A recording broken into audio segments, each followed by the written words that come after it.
जय हिंद आप सभी को। तो चलिए शुरुआत करते हैं इस नए टेस्ट सीरीज का, जो आपको प्लेटफॉर्म का वैल्यू मोन है। फ्रेंड्स, बता दें आपको कि बिहार दरोगा मुख्य परीक्षा 2026 के लिए नया बुक आ गया है रुकमणी का प्लेटफॉर्म का।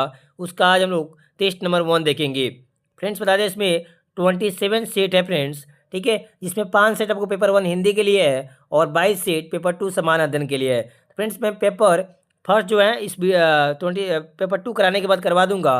और आज हम लोग देखेंगे पेपर 2, ठीक है, पेपर 2 का 22 सेट और समानाध्ययन का पहला सेट देखते हैं। ठीक है, तो यहाँ पे देखिए फ्रेंड्स, आज से हम लोग देख रहे हैं कि पेपर 2 पहले क्लियर करते हैं, उसके बाद पेपर 1 करेंगे।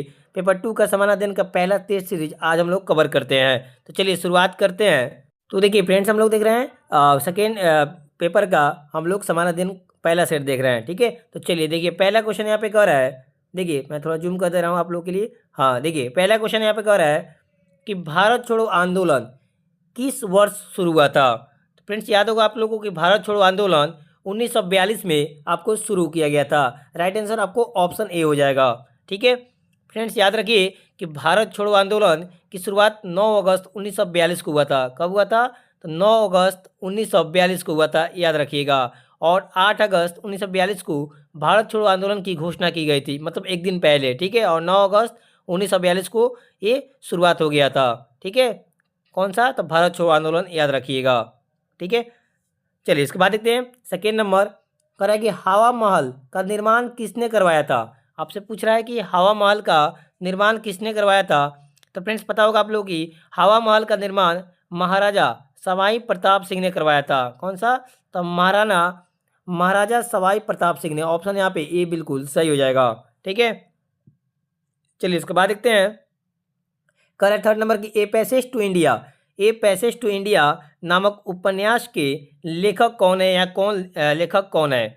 क्या हो जाएगा? याद रखिए, ए पैसेज टू इंडिया नामक उपन्यास के लेखक जो हो जाएंगे एम फोस्टर हो जाएंगे। कौन हो जाएंगे? एम फोस्टर आपको इसके लेखक हो जाएंगे।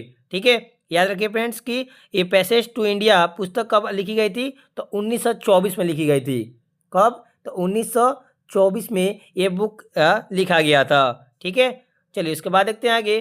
Question number 4। यहाँ देखिए, कह रहा है कि भारतीय संविधान के किस अनुच्छेद में सार्वभौमिक वयस्क मताधिकार का प्रावधान दिया गया है? तो ये कौन दिया गया है? अनुच्छेद 326 में। याद रखिए, अनुच्छेद 326 में आपको याद रखना है। भारतीय संविधान के अनुच्छेद 326 में सार्वभौमिक वयस्क मताधिकार का प्रावधान किया गया है। ठीक है, याद रखिएगा, आपको अनुच्छेद 326 का राइट आंसर हो जाएगा। उसके बाद देखिए, कह रहा है कि हॉर्नबिल त्यौहार एक प्रसिद्ध आदिवासी त्यौहार है। यह भारत के इनमें से किस पूर्वोत्तर राज्य में मनाया जाता है? तो याद रखिए फ्रेंड्स, आपको हॉर्नबिल त्यौहार एक प्रसिद्ध आदिवासी त्यौहार है। यह भारत के पूर्वोत्तर राज्यों में नागालैंड में मनाया जाता है। कौन से? तो नागालैंड राज्यों में आपको मनाया जाता है। ठीक है, याद रखिए फ्रेंड्स आपको कि आपको ये त्यौहार हर वर्ष 1 दिसंबर से लेकर 10 दिसंबर के बीच में मनाया जाता है। ठीक है, याद रखिएगा, ये पर्व जो होता है हॉर्नबिल त्यौहार आपको हर साल 1 दिसंबर से लेकर 10 दिसंबर के बीच में मनाया जाता है। और याद रखिए फ्रेंड्स, आपको हॉर्नबिल हो जाएगा ना, ये हॉर्नबिल। तो ये हॉर्नबिल क्या है? तो ये हॉर्नबिल जो है, याद रखिएगा, ये आपको नागालैंड में पाया जाने वाला एक पक्षी का नाम है। ठीक है, याद रखिए, हॉर्नबिल जो है नागालैंड में पाया जाने वाला एक आपको पक्षी है। चलिए आगे देखते हैं। चलिए इसके बाद आगे 6 नंबर। यहाँ पे देखिए, कह रहा है कि भारतीय संविधान के किस अनुच्छेद में पंचायतों और स्थानीय निकाय शासन से संबंधित प्रावधान शामिल है? तो याद रखिए फ्रेंड्स, भारतीय संविधान के अनुच्छेद 243 में पंचायतों और स्थानीय निकाय शासन से संबंधित प्रावधान है, याद रखिएगा। ठीक है, और ये भी याद रखना है फ्रेंड्स कि भारतीय संविधान के भाग 9 के अनुच्छेद 243 से 243(9) तक, ठीक है, पंचायती राज से संबंधित है। ठीक है, पंचायती राज क्या है? तो पंचायती राज त्रिस्तरीय है। ठीक है, और पंचायती राज का मूल इकाई फ्रेंड्स ग्राम सभा हो जाता है। ठीक है, और बात याद रखिए कि 73वां संविधान संशोधन अधिनियम, ठीक है, 1992 द्वारा 29 विषयों पर अधिकार प्राप्त राज्य को दिया गया है। ठीक है, 73वां संविधान संशोधन अधिनियम 1992 द्वारा 29 विषयों पर अधिकार पंचायती राज को दिया गया है, याद रखिएगा। ठीक है, तो ये आपको याद रखना है। ठीक है, और अनुच्छेद 51A में मौलिक कर्तव्य से संबंधित है, और अनुच्छेद 21 में क्या है, प्राण एवं दैहिक स्वतंत्रता से संबंधित है, इतना याद रखिएगा। इसके बाद कह रहा है कि 2011 की जनगणना के अनुसार निम्न में कौन सा राज्य भारत का सबसे कम शहरीकृत राज्य है। 7 नंबर का क्या हो जाएगा, तो याद रखिए वर्ष 2011 की जनगणना के अनुसार हिमाचल प्रदेश राज्य का सबसे कम शहरीकृत राज्य है। कौन सा, तो हिमाचल प्रदेश इसका राइट आंसर हो जाएगा। ठीक है, याद रखिए कि कितना था, तो 2011 की जनगणना के अनुसार हिमाचल प्रदेश में शहरीकरण मात्र 10% था। कितना था, 10% था। ठीक है, और हिमाचल प्रदेश में 90% जनसंख्या गांव में रहते हैं। ठीक है, तो यहाँ पे सबसे शहरीकृत पूछ रहा है तो हिमाचल प्रदेश में हो जाएगा 10%। ठीक है, चलिए उसके बाद देखते हैं, और याद रखिए यहाँ पे चलिए उसके बाद देखते हैं आगे 8 नंबर करेंगे। भारतीय राष्ट्रीय कांग्रेस का पहला अधिवेशन 1885 में आयोजित किया गया था। इसका आयोजन शहर के किस शहर में किया गया था, तो किस शहर में किया गया था, तो ये बम्बई शहर में किया गया था, याद रखिएगा। ठीक है, याद रखिए कि भारतीय राष्ट्रीय कांग्रेस का पहला अधिवेशन आपको कब हुआ था, आपको 1885 में आयोजित किया गया था। इसका आयोजन भारत के बम्बई शहर में आयोजन किया गया था। ठीक है, और कब, याद रखिएगा, राष्ट्रीय पार्टी कांग्रेस पार्टी की स्थापना 28 दिसंबर 1885 में बॉम्बे में हुआ था। ठीक है, इसलिए राष्ट्रीय कांग्रेस 28 दिसंबर को अपना दिवस के रूप में मनाता है। ठीक है, और कांग्रेस के प्रथम अध्यक्ष पूछते कौन थे, तो याद रखिए कांग्रेस के प्रथम अध्यक्ष व्योमेश चंद्र बनर्जी थे। ठीक है, और कांग्रेस पार्टी की स्थापना का श्रेय किसे दिया जाता है, तो ओम ह्यूम को दिया जाता है, याद रखिएगा। ठीक है, उस समय भारत के वायसराय कौन थे, तो लॉर्ड डॉल्फिन थे, याद रखिएगा। चलिए इसके बाद देखिए आगे कह रहा है कि 1991 में सरकार ने किसकी अध्यक्षता में कर सुधार समिति का गठन किया था, तो राइट आंसर क्या हो जाएगा, 1991 में सरकार ने राजा जे चलैया की अध्यक्षता में कर सुधार समिति का गठन किया था। किसकी अध्यक्षता में, आपको किसकी अध्यक्षता में, तो राजा जे चलैया इसका राइट आंसर हो जाएगा। ठीक है, ऑप्शन डी यहाँ पे सही हो जाएगा। चलिए इसके बाद देखते हैं आगे, देखते हैं 10 नंबर। देखिए कह रहा है कि NSE यानी national stock exchange of India का मुख्यालय कहाँ पे है, पूछ रहा है आपसे। ठीक है, तो NSE national stock exchange of India का मुख्यालय कहाँ है, तो मुंबई इसका आपको मुख्यालय हो जाएगा। कहाँ पे, तो मुंबई में। ठीक है, याद रखिए यहाँ पे NSE का बात कर रहा है, तो NSE का आपको स्थापना कब हुआ था, तो 1992 में हुआ था। 1992 में इसका स्थापना हुआ था। किसका, NSE।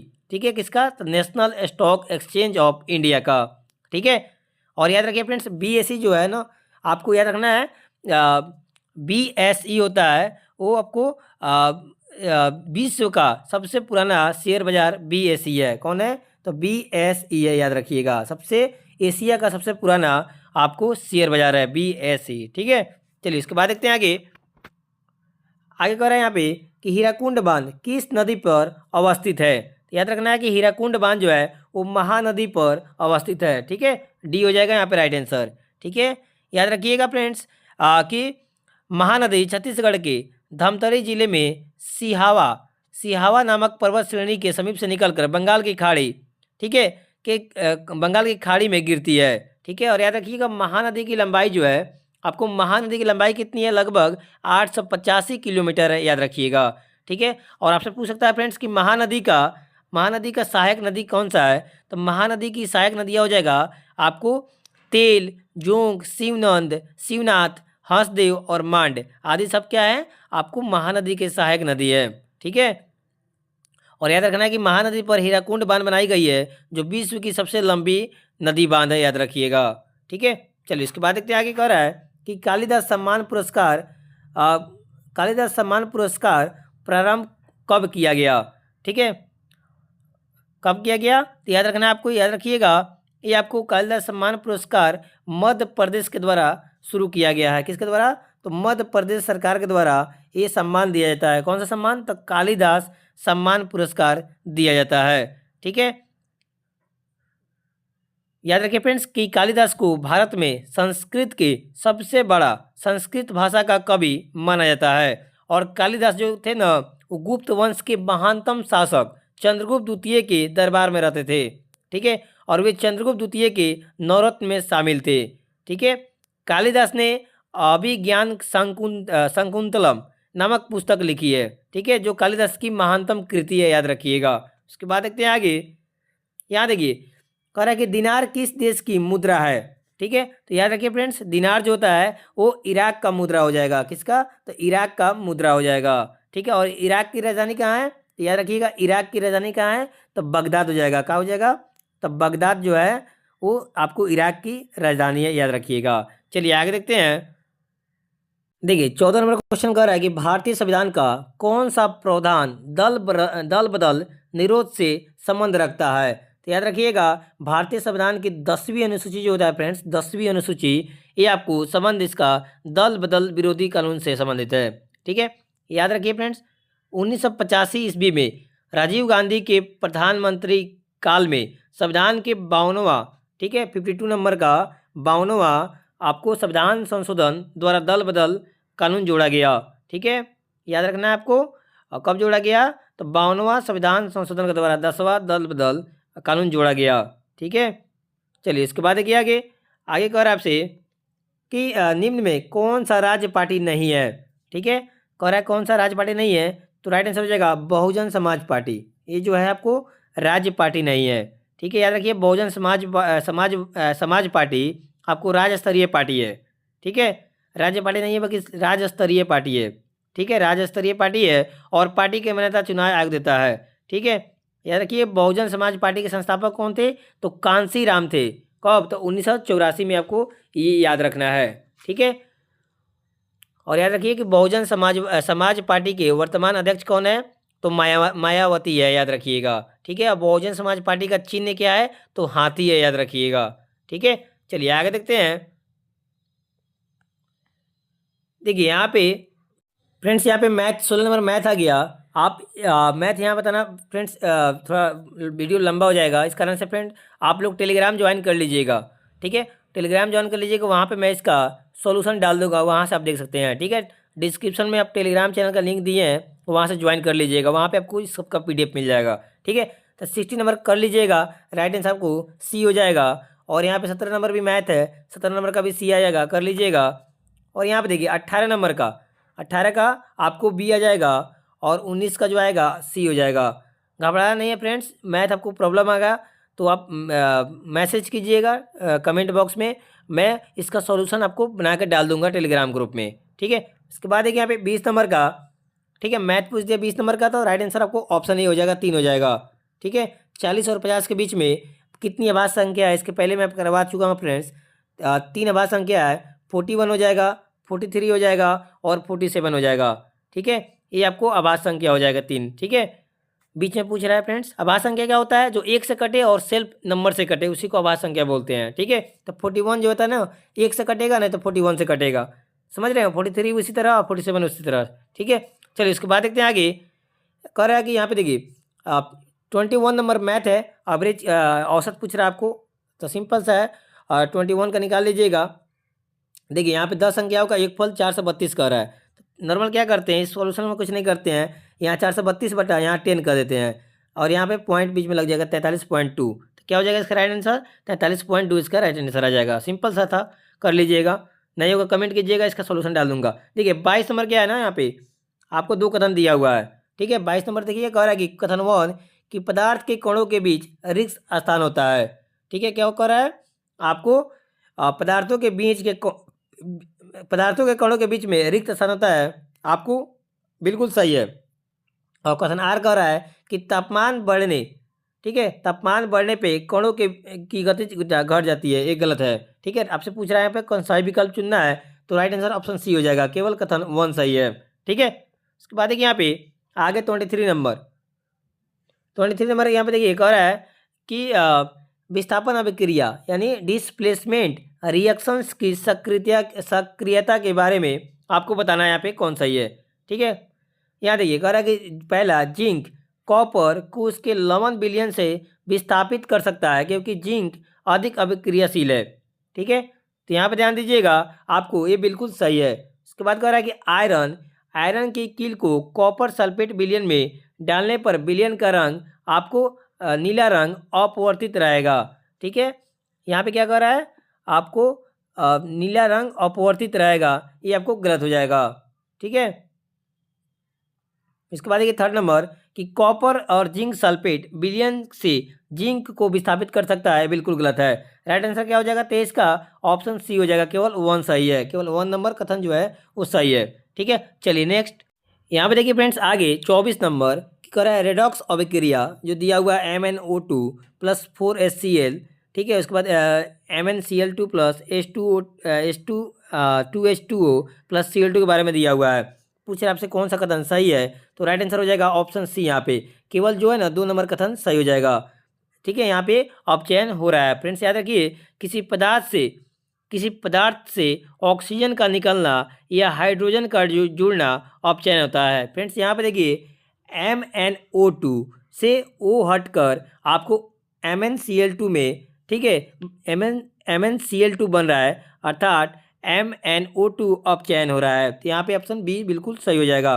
ठीक है, 2 नंबर कथन सही है, तो अर्थात यहाँ पे ऑप्शन सी सही हो जाएगा, केवल 2 सही है। उसके बाद देखिए यहाँ पे देखिए कह रहा कि रक्त परिसंचरण, ठीक है, और हृदय चक्र के बारे में आपको बताना है कौन सही है। तो 25 नंबर का देखिए यहाँ पे आपको एक कह रहा है पहला कथन कि एक कॉर्डियल चक्र की अवधि 0.8 सेकेंड होती है, बिल्कुल सही है। यहाँ देखिए कह रहा है लौ ध्वनि अंध्र चंद्राकार कपाटों के बंद होने से जुड़ी है, गलत है। उसके बाद कह रहा है कि स्ट्रोक वैल्यूम लगभग 70 मिलीलीटर होता है, बिल्कुल सही है। तो राइट आंसर क्या हो जाएगा ऑप्शन बी हो जाएगा, 1 और 3 बिल्कुल कथन सही हो जाएंगे। उसके बाद देखिए यहाँ पे 26 नंबर क्वेश्चन कर रहा है 26 नंबर।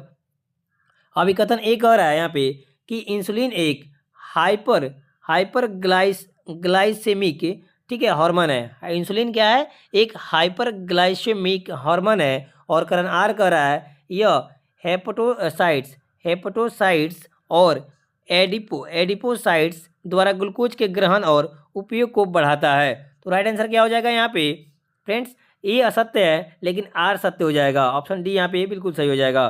ठीक है, याद रखिए ऑप्शन कथन ए जो है वो गलत हो जाएगा और कारण आर सही हो जाएगा। उसके बाद देखिए यहाँ पे 27 नंबर कह रहा है कि इसको मिलान करना है। देखिए कृष्णा नदी क्या हो जाएगा 27 नंबर का, देखिए यहाँ पे कृष्णा का क्या हो जाएगा महाबलेश्वर हो जाएगा। और गोदावरी का क्या हो जाएगा, तो गोदावरी का नासिक हो जाएगा। याद रखिए गोदावरी का नासिक हो जाएगा। ठीक है, उसके बाद देखिए यहाँ पे ब्रह्मपुत्र का क्या हो जाएगा, तो सांगपो नदी हो जाएगा। और नर्मदा नदी का क्या हो जाएगा, तो ये हो जाएगा आपको अमरकंटक। ठीक है, याद रखिए फ्रेंड्स कृष्णा नदी की लंबाई 1401 किलोमीटर है और ये बंगाल की खाड़ी से गिरती है। ठीक है, और याद रखिए आपको गोदावरी दक्षिण भारत की सबसे लंबी नदी है, इसकी लंबाई कितनी है 1465 किलोमीटर। और ब्रह्मपुत्र नदी तिब्बत से बहती हुई बंगाल की खाड़ी में गिरती है। ठीक है, उसके साथ ये भी याद रखिएगा कि ब्रह्मपुत्र नदी की कुल लंबाई 2900 किलोमीटर है, जिसमें 916 किलोमीटर भारत में स्थित है। ठीक है, चलिए उसके बाद देखते हैं राइट आंसर क्या हो जाएगा, ऑप्शन डी हो जाएगा। उसके बाद देखिए 28 नंबर कह रहा है कि क्षुद्रक ने मृच्छकटिकम नामक पुस्तक नाटक की रचना की है जो संस्कृत भाषा में है। आप पूछ रहे हैं यहाँ पे कि मृच्छकटिकम, ठीक है, मृच्छकटिकम का अर्थ क्या होता है। तो याद रखिएगा आपको मृच्छकटिकम नामक पुस्तक की रचना जो संस्कृत भाषा में की गई है, और यहाँ पे मृच्छकटिकम का अर्थ होता है ना मिट्टी की छोटी गाड़ी। ठीक है, क्या होता है, तो मिट्टी की छोटी गाड़ी इसका अर्थ होता है किसका, तो मृच्छकटिकम का। ठीक है, ऑप्शन बी यहाँ पे बिल्कुल सही हो जाएगा। ठीक है, उसके बाद यहाँ पे देखिए और फ्रेंड्स याद रखिएगा इस पुस्तक में आपको मृच्छकटिकम जो है ना प्रसिद्ध नाटक जो है, इसमें आपको लगभग 6000 श्लोक हैं और 15 अध्याय और 180 उप अध्याय हैं, याद रखिएगा। उसके बाद यहाँ पर कह रहा है कि साइना नेहवाल किस खेल से जुड़ी है। 29 नंबर कह रहा है कि साइना नेहवाल किस खेल से जुड़ी है। तो याद रखिएगा साइना नेहवाल जो है वो उनका संबंध बैडमिंटन से हो जाएगा। ठीक है, ऑप्शन यहाँ पे सी बिल्कुल सही हो जाएगा। ठीक है। और याद रखिए साइना नेहवाल विश्व बैडमिंटन में प्रथम स्थान लाने वाली प्रथम भारतीय महिला है, ये भी याद रखिएगा। उसके बाद कह रहा है कि भारतीय संविधान का अनुच्छेद 51A नागरिकों के मौलिक कर्तव्य से संबंधित है।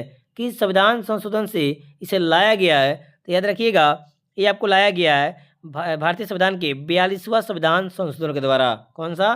तो 42वां संविधान संशोधन के द्वारा इस आपको मौलिक कर्तव्य को लाया गया है, संबंधित है। ठीक है, याद रखिए फ्रेंड्स आपको कि मौलिक कर्तव्य जो है वो भारतीय संविधान में रूस से लिया गया है।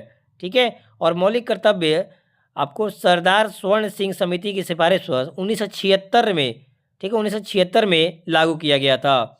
ठीक है, और 42वां संविधान संशोधन अधिनियम 1976 द्वारा 10 मौलिक कर्तव्य जोड़ा गया है। ठीक है, और 46वां संविधान संशोधन अधिनियम 2002 द्वारा एक और मौलिक कर्तव्य जोड़ा गया है। ठीक है, 11वां मौलिक कर्तव्य में प्राथमिक एवं निःशुल्क शिक्षा 6 वर्ष से लेकर 14 वर्ष के बालकों को देने का प्रावधान अभिभावक का मौलिक कर्तव्य बना दिया गया। ठीक है, तो याद रखिएगा वर्तमान में 11 मौलिक कर्तव्य हैं। ठीक है, और मौलिक कर्तव्य का कौन सा देखिए मौलिक कर्तव्य का चर्चा संविधान के भाग 4A में वर्णित है। ठीक है, तो इतना कुछ याद रखना है। उसके बाद देखिए यहाँ पे 31 नंबर देखिए यहाँ पे कि ज्वालामुखीय रिंग ऑफ फायर, ज्वालामुखीय रिंग ऑफ फायर या घेरा किस महासागर से संबंधित है? तो याद रखिए ज्वालामुखीय रिंग ऑफ फायर या घेरा आपको प्रशांत महासागर से संबंधित है। ऑप्शन यहाँ पे ए बिल्कुल सही हो जाएगा। चलिए नेक्स्ट, चलिए इसके बाद 32 नंबर कि भारतीय संविधान का धारा 198 में धन विधेयक पारित करने की विधि आपको प्रावधानित है। यदि विधान परिषद धन विधेयक को रोक लेता है तथा उसे वापस करने से मना कर देता है तो कितने दिनों बाद इस विधेयक को दोनों सदनों में पारित माना जाएगा? तो राइट आंसर हो जाएगा आपको 14 दिन तक। ठीक है, याद रखिए कि फ्रेंड्स आपको भारतीय संविधान की धारा 198 में धन विधेयक पारित करने की विधि प्रावधानित है। यदि विधान परिषद धन विधेयक को रोक लेता है तथा उसे वापस करने से मना कर देता है तो यह 14 दिन बाद इस विधेयक को दोनों सदनों में पारित माना जाएगा। ठीक है, और याद रखिए कि धन विधेयक सर्वप्रथम विधानसभा में ही लाया जा सकता है। ठीक है, और धन विधेयक को राष्ट्रपति की पूर्व अनुमति से ही लाया जाता है संसद में। ठीक है ना, और धन विधेयक को अंतिम रूप से प्रमाणित विधानसभा अध्यक्ष करते हैं, याद रखिएगा। ठीक है, उसके अलावा याद रखिएगा फ्रेंड्स कि विधान परिषद केवल इसे 14 दिन तक रोक सकता है और धन विधेयक को राज्यसभा 14 दिनों तक रोक कर रख सकते हैं। ठीक है, और ख़ास बात है फ्रेंड्स याद रखिएगा आपको धन विधेयक जो होता है, धन विधेयक की परिभाषा भारतीय संविधान के अनुच्छेद 110 में वर्णित है। कौन से? तो 110 आर्टिकल में अनुच्छेद में वर्णित है, याद रखिएगा। उसके बाद देखिए आगे कह रहा है कि साइलेंट वैली या मुख्य घाटी किस राज्य में स्थित है? तो फ्रेंड्स आप सबको पता होगा कि साइलेंट वैली या मुख्य घाटी आपको केरल राज्य में स्थित है। कहाँ पे? तो केरल राज्य में आपको स्थित है। ठीक है, चलिए इसके बाद देखते हैं 34 नंबर। यहाँ पे कह रहा है कि ग्राम पंचायत का कोई सदस्य हस्तलिखित आवेदन मुखिया को समर्पित कर त्याग पत्र दे सकता है। आवेदन समर्पित करने के कितने दिनों बाद त्याग पत्र प्रभावी माना जाएगा? तो याद रखिएगा आपको ग्राम पंचायत का कोई सदस्य हस्तलिखित आवेदन मुखिया को समर्पित कर त्याग पत्र दे सकता है आवेदन समर्पित करने के 7वें दिन। ठीक है, 7वें दिन आपको क्या यहाँ देखना है कि 7वें दिन के बाद आपको त्याग पत्र प्रभावी माना जाएगा। ठीक है, तो राइट आंसर ऑप्शन ए हो जाएगा, 7 दिनों बाद उसे प्रभावी माना जाएगा। ठीक है, चलिए इसके बाद देखते हैं संयुक्त राष्ट्र संघ का गठन किस वर्ष हुआ था? तो याद रखिए संयुक्त राष्ट्र संघ की स्थापना या गठन 1945 में हुआ था। ऑप्शन ए यहाँ पे बिल्कुल सही हो जाएगा। कब? तो याद रखिए द्वितीय विश्व युद्ध के बाद 24 अक्टूबर 1945 को आपको यूएनओ की स्थापना की गई थी, मतलब संयुक्त राष्ट्र संघ की स्थापना की गई थी। ठीक है, वर्तमान में यूएन में आपको 193 देश सदस्य हैं, याद रखिएगा, और हर साल 24 अक्टूबर को आपको संयुक्त राष्ट्र संघ दिवस के रूप में मनाते हैं। ठीक है, चलिए इसके बाद देखते हैं यहाँ पे आगे देखिए कह रहा है बिहार में बहने वाली नदियों में किसका उद्गम आपको अमरकंटक में है? तो राइट आंसर क्या हो जाएगा आपको सोन नदी का। बिहार में बहने वाली नदियों में सोन नदी का उद्गम स्थल आपको अमरकंटक से है। ठीक है, याद रखिए सोन नदी पटना के समीप गंगा नदी में मिलती है। ठीक है, और सोन नदी की लंबाई कितनी है? तो 780 किलोमीटर, याद रखिएगा। और सोन नहर बिहार का सबसे पुराना नहर है, जिसका निर्माण 1870 के दशक में 1874 में किया गया था। ठीक है, चलिए उसके बाद यहाँ पे भौगोलिक दृष्टि से भूटान 4 क्षेत्रों में विभाजित है। निम्न में कौन सा उन प्रभागों का नाम सही नहीं है? तो क्या हो जाएगा राइट आंसर आपको? उत्तरी। ठीक है, ठीक है, उत्तरी जो हो जाएगा मीन्स प्रभागों का नाम सही नहीं है, ऑप्शन सी हो जाएगा। उसके बाद कह रहा है कि प्राथियों की उत्पत्ति निम्न में किस देश से हुई थी? तो याद रखिएगा आपको प्राथियानों की उत्पत्ति आपको ईरान देश से शुरू हुई थी। ईरान देश से शुरू हुई थी, ऑप्शन सी यहाँ पे सही हो जाएगा। उसके बाद देखिए यहाँ पे कह रहा है कि निम्न में किस कटिबंध में पूरे वर्ष सूर्य की ऊर्ध्वाधर किरणें प्राप्त होती है? तो याद रखिएगा ये आपको उष्ण कटिबंध में, ऑप्शन सी यहाँ पे सही हो जाएगा। किस देश का निम्न में किस वर्ष सूचना का अधिकार अधिनियम पारित किया गया था?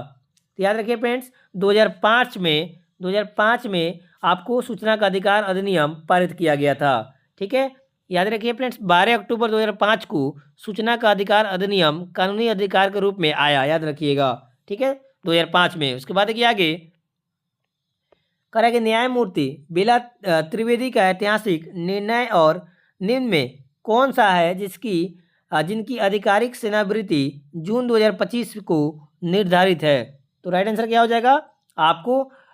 राइट आंसर हो जाएगा POCSO एक्ट पर फैसला, ऑप्शन बी यहाँ पे सही हो जाएगा। ठीक है, याद रखिए न्यायमूर्ति बेला त्रिवेदी का ऐतिहासिक निर्णय POCSO एक्ट पर फैसला है, जिनकी आधिकारिक सेवानिवृत्ति जून 2025 को निर्धारित है। उसके बाद देखिए यहाँ पे मैथ पूछ रहा है, 42 नंबर का कर लीजिएगा, आपको 20 इसका राइट आंसर आ जाएगा।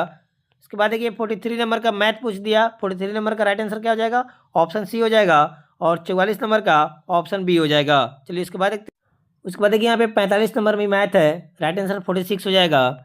और यहाँ पे देखिए 46 नंबर में पूछ रहा है, समीकरण दिया हुआ है, पहचान करना है कौन आपको सही है। 46 नंबर देखिए यहाँ पे सी हो जाएगा, दोनों पर्याप्त है, याद रखिएगा। ठीक है, उसके बाद देखिए यहाँ पे आगे 47 नंबर, ठीक है, प्राकृतिक से क्वेश्चन है मैथ का। 47 नंबर का क्या हो जाएगा आपको? 7/15 हो जाएगा, सॉल्व कर लीजिएगा। उसके बाद देखिए यहाँ पे 48 नंबर कह रहा है कि अंतःस्रावी ग्रंथियों के सदर में गलत कथन का पहचान करना है। ठीक है, 4 ऑप्शन दिया हुआ है, उसमें से एक गलत है, उसका पहचान करना है। तो देखिए यहाँ पे आपको कह रहा है कि थायरोकैल्सिटोनिन, कह रहा है थायरोकैल्सिटोनिन यानी TCT रक्त में कैल्शियम के स्तर को बढ़ाता है। यही आपको फ्रेंड्स क्या हो जाएगा? ऑप्शन ए ही आपको गलत हो जाएगा। तो 48 का क्या हो जाएगा? ऑप्शन ए हो जाएगा, याद रखिएगा। ठीक है, उसके बाद देखिए यहाँ पे कह रहा है कि कॉकरोच में उदर कितने खंडों का सेगमेंट का बना होता है?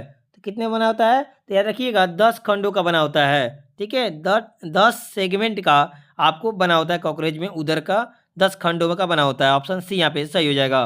उसके बाद देखिए यहाँ पे कह रहा है कि कान के ऑर्गन्स, ठीक है, कान के ऑर्गन ऑफ कॉटी, ठीक है, कॉटी में संवेदी बाल कोशिकाएं कहाँ स्थित होती है? तो 50 नंबर का याद रखिएगा, कान के ऑर्गन ऑफ कॉटी में संवेदी बाल कोशिकाएं आपको कहाँ पे होती है? तो बेसिलर झिल्ली में होती है। ठीक है, बेलिसर झिल्ली पर होती है। ठीक है, ऑप्शन बी यहाँ पे सही हो जाएगा। उसके बाद देखिए आगे कह रहा है कि गर्भावस्था के दौरान भ्रूण यानी भ्रूण में सबसे पहले कौन अंग बनता है? तो याद रखिएगा सबसे पहले जो बनता है वो आपको हृदय बनता है, ऑप्शन बी यहाँ पे सही हो जाएगा। ठीक है, याद रखिए गर्भावस्था के दौरान मानव भ्रूण में विकसित होने वाला पहला कार्यशील आपको कौन है? तो हार्ट हो जाएगा, क्या हो जाएगा? हृदय हो जाएगा। ठीक है फ्रेंड्स, याद रखना है कि गर्भावस्था के पहले महीने लगभग 4 से 5 सप्ताह के अंत तक हृदय का निर्माण हो जाता है और यह धड़कना शुरू हो जाता है, याद रखिएगा। उसके बाद देखिए आगे कह रहा है कि निम्न में कौन सही कथन का चयन कीजिए। निम्न में सही कथन का चयन करना है, किसके बारे में? तो विद्युत चुंबकीय प्रभाव के बारे में दिया हुआ है और इसमें सही कथन का चयन करना है। तो यहाँ क्या हो जाएगा आपको याद रखना है, चुंबकीय सॉरी यहाँ पे कह रहा है ऑप्शन ए कि धारावाही चालक के चारों ओर चुंबकीय क्षेत्र उत्पन्न होते हैं। ये बिल्कुल सही है। यहाँ पे राइट आंसर आपको ऑप्शन ए हो जाएगा। सही कथन कथन 1 हो जाएगा। धारावाही चालक के चारों ओर चुंबकीय क्षेत्र उत्पन्न होते हैं। ठीक है, ऑप्शन यहाँ पे ए बिल्कुल सही हो जाएगा। उसके बाद देखिए हम कह रहे हैं कि भारत सरकार द्वारा निर्धनता कम करने की रणनीति के तहत असंबद्ध वास स्थानों को कनेक्टिविटी प्रदान करने हेतु निम्न में किस वर्ष प्रधानमंत्री ग्राम सड़क योजना शुरू की गई थी? तो कब की गई थी?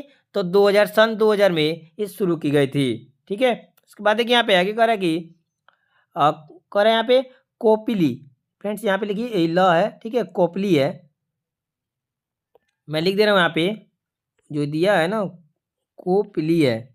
ठीक है, याद रखिएगा ये क्या है, कोपली लिखा है। ठीक है, उसके बाद यहाँ पे क्या करें, कोपली जल विद्युत परियोजना किस भारतीय राज्य में स्थित है? तो ये किस राज्य में है? तो ये असम में, याद रखिएगा।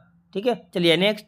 उसके बाद यहाँ पे कह रहा है कि लोकसभा में संविधान संशोधन विधेयक पारित करने के लिए आवश्यक न्यूनतम समर्थन के संबंध में निम्न में कौन कथन सही है? 55 नंबर का याद रखिएगा। आपको कुल सदस्यता का बहुमत तथा 2/3 सदस्यों की उपस्थिति और मतदान जरूरी है। राइट आंसर डी हो जाएगा। इसके बाद यहाँ पे कह रहा है भारतीय प्रथा के अनुसार निम्न में कौन सा केंद्रीय मंत्रिपरिषद में मंत्री पदों का सही अवरोही क्रम क्या है? ठीक है, तो याद रखिएगा राइट क्या हो जाएगा, कैबिनेट मंत्री, उसके बाद राज्य मंत्री, उसके बाद उप मंत्री। ऑप्शन ए सही हो जाएगा। कह रहा है कि निम्न में किस वर्ष वोडाफोन ने भारत में अपनी यात्रा शुरू की? तो कौन हो जाएगा? राइट आंसर 2007 हो जाएगा।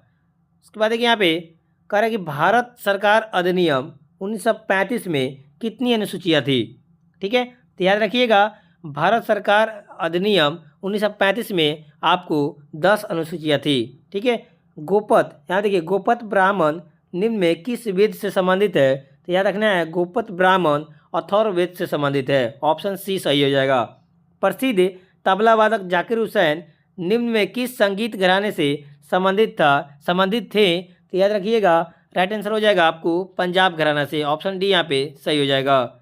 इसके बाद यहाँ पे कह रहा है दलित के अधिकारों को बढ़ावा देने के लिए डॉक्टर BR अम्बेडकर ने किस संगठन को बनाया था? तो याद रखिएगा बहिष्कृत आपको हितकारिणी सभा बनाया था। कह रहे संविधान का कौन सा अनुच्छेद देश के किसी भी उच्च न्यायालय को रिट जारी करने का प्राधिकार देता है? तो ये देता है आपको अनुच्छेद 226। ठीक है, ऑप्शन बी यहाँ पे सही हो जाएगा।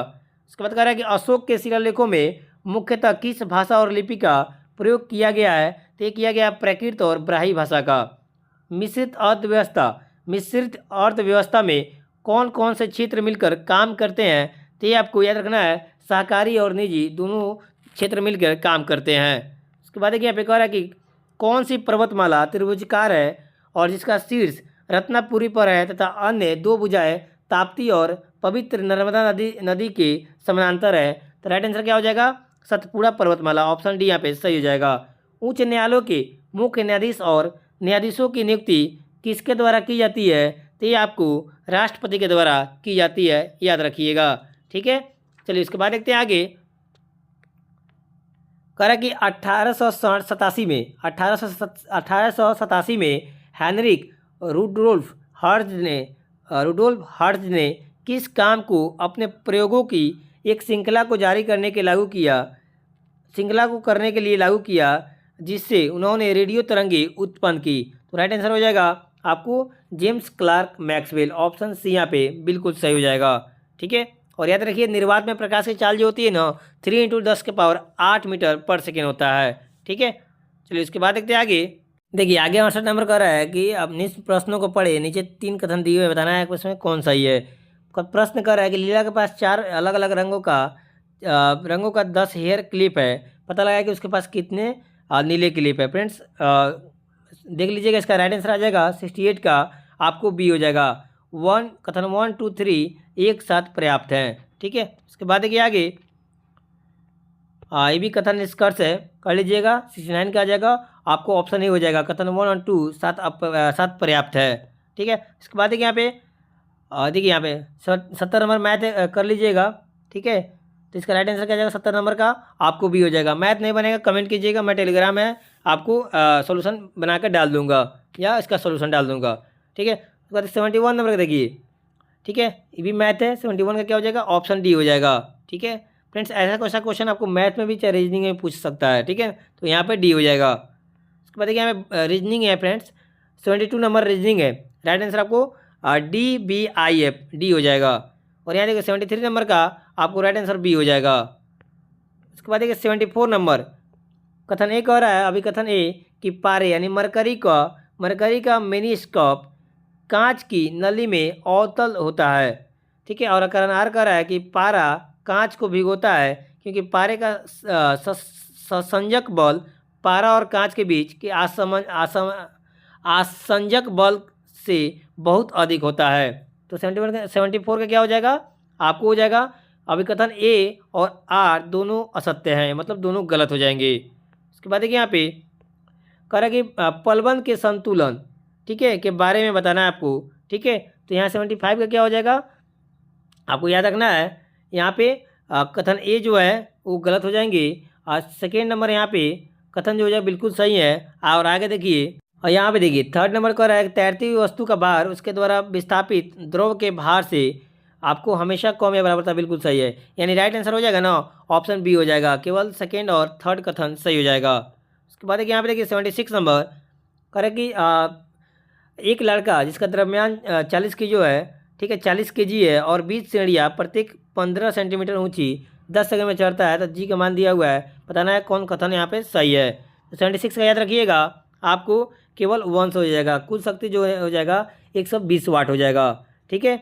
याद रखिए पावर बराबर क्या होता है फ्रेंड्स, सिंपल सा है कि पावर बराबर क्या होता है, W/T होता है, ठीक है। तो यहाँ पे पावर बराबर W तो दिव्य किया है 1200, तो यहाँ पे टाइम T हो जाएगा 10, काटिएगा फ्रेंड्स 120 आ जाएगा। तो यानी केवल आपको ऑप्शन नंबर ए सही है, कथन ए सही है, ठीक है।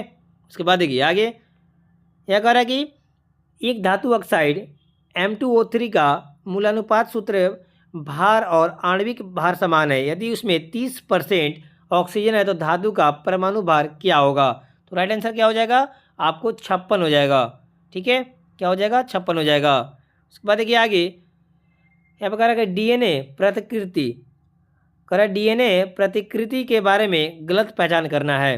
तो यहाँ पे क्या हो जाएगा, ऑप्शन सी गलत हो जाएगा, DNA पॉलीमरेज 3 से 5 दिशा में पॉलीमराइज करता है, एक गलत हो जाएगा। उसके बाद देखिए आगे 79 नंबर 31 दिसंबर 1947 को संविधान सभा में कितने सदस्य थे। तो राइट आंसर हो जाएगा आपको 299 सदस्य थे, ठीक है। 31 दिसंबर 1947 को संविधान सभा में 299 सदस्य थे, याद रखिएगा, ठीक है। और संविधान सभा की प्रथम बैठक कब हुआ था, तो 9 दिसंबर 1946 को हुआ था, याद रखिएगा, ठीक है। और 11 दिसंबर, ठीक है, उसके 2 दिन बाद 11 दिसंबर 1946 को डॉक्टर राजेंद्र प्रसाद को संविधान सभा का अस्थायी अध्यक्ष चुना गया था, याद रखिएगा। निम्न में कौन सा मुख्य रूप से ईसाई समुदाय द्वारा मनाया जाता है। तो यहाँ पे आपको गुड फ्राइडे जो होता है ना फ्रेंड्स, वो ईसाई समुदाय के द्वारा मनाया जाता है। कौन सा भारत में किसी राज्य की विधान परिषद में 1/6 सदस्यों को नामित करता है, तो ये हो जाएगा आपको राज्यपाल, ऑप्शन बी यहाँ पे बिल्कुल सही हो जाएगा। करें यहाँ पे देखिए बांग्लादेश का राष्ट्रीय फल कौन सा है। तो बांग्लादेश का राष्ट्रीय फल कटहल हो जाएगा। कौन सा एक भारतीय अर्थव्यवस्था के प्राथमिक क्षेत्र का एक भाग है। तो कौन हो जाएगा, तो पशुपालन हो जाएगा। केंद्रीय मंत्री अमित शाह ने एक जिला एक व्यंजन पहल की शुरुआत कहाँ पे की है। तो याद रखिएगा ये आपको उत्तर प्रदेश राज्य में शुरुआत की है। उसके बाद यहाँ पे 85 नंबर, ठीक है, कह कथनों विचार करना है, सही उत्तर का चयन करना है। 2 कथन दिया हुआ है, ठीक है। 85 का क्या हो जाएगा, तो यहाँ पे केवल आपको सही कथन 2 हो जाएगा, यानी ऑप्शन बी हो जाएगा, केवल सेकेंड नंबर कथन जो है वो सही हो जाएगा। चलिए नेक्स्ट, इसके बाद 86 नंबर रखते हैं कि WPL में शतक लगाने वाली पहली महिला कौन है। फ्रेंड्स हो जाएगा यहाँ पे WPL का वुमेन प्रीमियम लीग में शतक लगाने वाली पहली खिलाड़ी जो हो जाएंगी ना, वो नेट साइबर ब्रंट हो जाएंगी। याद रखिए फ्रेंड्स कि आपको नेट साइबर ब्रंट ने women premium league and WPL 2026 में 26 में इतिहास रचते हुए महिला प्रीमियम लीग की पहली शतकीय पारी खेली है। ठीक है, इन्होंने यह उपलब्धि मुंबई इंडियंस की ओर से खेलते हुए रॉयल चैलेंजर्स बेंगलोर के खिलाफ वडोदरा में हासिल की है। फ्रेंड्स याद रखिएगा, आपको देखना है WPL से संबंधित मैंने एक सेपरेट वीडियो करंट अफेयर के बनाया हुआ है, जिसमें 30 से भी ज़्यादा ऑब्जेक्टिव क्वेश्चंस हैं। ठीक है, नहीं देखे होंगे तो चैनल में जाकर करंट अफेयर सेशन में जरूर देख लीजिएगा। उसके बाद देखिए यहाँ पे कह रहा है कि सेना प्रमुख जनरल उपेंद्र द्विवेदी द्वारा लॉन्च पुस्तक रेड लाइन्स रीड्रॉन का संबंध किससे है? तो ये हो जाएगा आपको ऑपरेशन सिंदूर से। ऑप्शन बी यहाँ पे बिल्कुल सही हो जाएगा। और यहाँ देखिए 3 फरवरी 2026 को बिहार के वित्त मंत्री विजेंद्र प्रसाद यादव ने वित्तीय वर्ष 2026-27 के लिए कितने करोड़ रुपए का आपको बजट पेश किए? वेरी वेरी इंपॉर्टेंट क्वेश्चन है बजट से फ्रेंड्स, बिहार का क्वेश्चन है। राइट आंसर हो जाएगा आपको ऑप्शन ए हो जाएगा। ठीक है, याद रखना है आपको कितना हो जाएगा, आपको इतना करोड़ रुपया। ठीक है, कितना हो जाएगा फ्रेंड्स? 3,47,589.76 करोड़ रुपया आपको बजट पेश हुआ है बिहार का। ठीक है, उसके बाद देखिए आगे रीजनिंग का क्वेश्चन है 89 नंबर, कर लीजिएगा। सीरीज का क्वेश्चन है, आपको ऑप्शन ए हो जाएगा। उसके बाद देखिए यहाँ पे 90 नंबर, ठीक है, निष्कर्ष दिया हुआ है, आपको बताना है कि इसमें से कौन सही है। ठीक है, रीजनिंग का है, सोल्यूशन में देख लीजिएगा, आपको ऑप्शन बी हो जाएगा। निष्कर्ष 1 और 2 दोनों अनुसरण करते हैं। उसके बाद देखिए यहाँ पे 91 नंबर रीजनिंग है, सॉल्व कीजिएगा, ऑप्शन बी आ जाएगा। और 92 नंबर सॉल्व कीजिएगा ना, इसका भी आपको बी आ जाएगा। और यहाँ देखिए 93 नंबर, ठीक है, ये ब्लड रिलेशन का क्वेश्चन है, रीजनिंग का क्वेश्चन है। 93 नंबर का सी जरूर आ जाएगा, पत्नी के पिता की बहन। ठीक है, उसके बाद देखिए यहाँ पे 94 नंबर का हो जाएगा, आपको डी हो जाएगा इसका। ठीक है, FMNE हो जाएगा। चलिए इसके देखिए 95 नंबर है ना, जो रीजनिंग का क्वेश्चन है, डायरेक्शन है। ठीक है, डायरेक्शन से क्वेश्चन है। 95 नंबर का आपको ऑप्शन ए हो जाएगा, 6 किलोमीटर उत्तर की ओर। ठीक है, उसके बाद देखिए यहाँ पे कह रहा है पुष्पीय पादकों के आकारिकी के बारे में सही कथन चुनना है। तो 96 का क्या हो जाएगा ना, ऑप्शन ए हो जाएगा, आलू और अदरक समजात। ठीक है, समजात अंग है और दोनों तने का रूपांतरण है, बिल्कुल सही हो जाएगा। उसके बाद यहाँ पे देखिए आपसे यहाँ पे कह रहा है कि वर्ण विक्षेपण, ठीक है, वर्ण विक्षेपण और परिकीर्णन के संदर्भ में बताना है। ठीक है, आपको यहाँ पे 3 कथन दिया हुआ है। ठीक है, कौन सही है आपको बताना है। ठीक है, पूछ रहा है यहाँ पे, देखिए कौन सा ये देख लेते हैं। पहले कह रहा है कि किसी माध्यम में लाल रंग की चाल बैंगनी रंग की चाल से अधिक होती है, इसलिए लाल रंग का विचलन आपको सबसे कम होता है।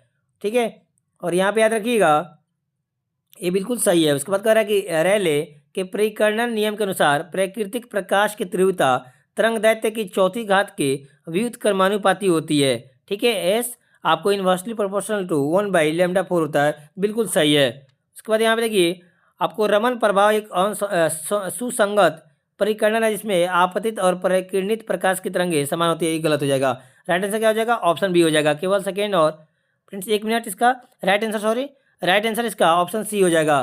केवल 1 कथन और 2 कथन सही हो जाएगा, ऑप्शन सी। उसके बाद देखिए 98 नंबर कह रहा है कि आधुनिक परमाणु मॉडल किस पर आधारित है। तो किस पर आधारित है, तो ये आपको राइट आंसर हो जाएगा क्वांटम यांत्रिकी पर आपको वेव्स और मैकेनिक्स पर संबंधित है, क्वांटम यांत्रिकी पर संबंधित है, आधारित है। उसके बाद देखिए आगे कह रहा है कि निम्न में कौन सा कथन सर्वोत्तम ढंग से व्यक्त करता है कि RNA में थायमिन के स्थान पर यूरेसिल का उपयोग क्यों किया जाता है। तो राइट आंसर क्या हो जाएगा इसका, आपको हो जाएगा यूरेसिल का संश्लेषण ऊर्जा की दृष्टि सस्ता होता है, ऑप्शन यहाँ पे भी बिल्कुल सही हो जाएगा। उसके बाद यहाँ पे कह रहा है कि पी ब्लॉक तत्वों के संदर्भ में निम्न में कौन सा कथन सही नहीं है। ठीक है, तो कौन सा इसमें सही नहीं है, तो आपको इसमें इन्हें संक्रमण तत्व भी कहा जाता है, ये आपको गलत हो जाएगा, ये आपको कथन सही नहीं है, ऑप्शन डी हो जाएगा। तो फ्रेंड्स ये रहा आपको बिहार दरोगा मुख्य परीक्षा जो तेज से चल रहा है आपको प्लेटफॉर्म का, उसका हम लोग जनरल स्टडी का पेपर सेकेंड का 1 से लेकर पहला सेट में 1 से लेकर 100 तक क्वेश्चन को आपको डिस्कशन किए। ठीक है, देखिए तो फ्रेंड्स वीडियो कैसा लगा, वीडियो अच्छा लगा तो वीडियो को प्लीज़ लाइक कीजिएगा, और चैनल में पहली बार विजिट कर रहे हैं तो प्लीज़ चैनल को सब्सक्राइब कर लीजिएगा, क्योंकि आगे भी 21 सेट है इसी चैनल पर देखने को मिलेंगे। ठीक है फ्रेंड्स। और आप टेलीग्राम चैनल ज्वाइन कर लीजिएगा, वहाँ पे इसको PDF मिल जाएगा। चलिए मिलते हैं एक नए वीडियो में, तब तक के लिए जय हिंद।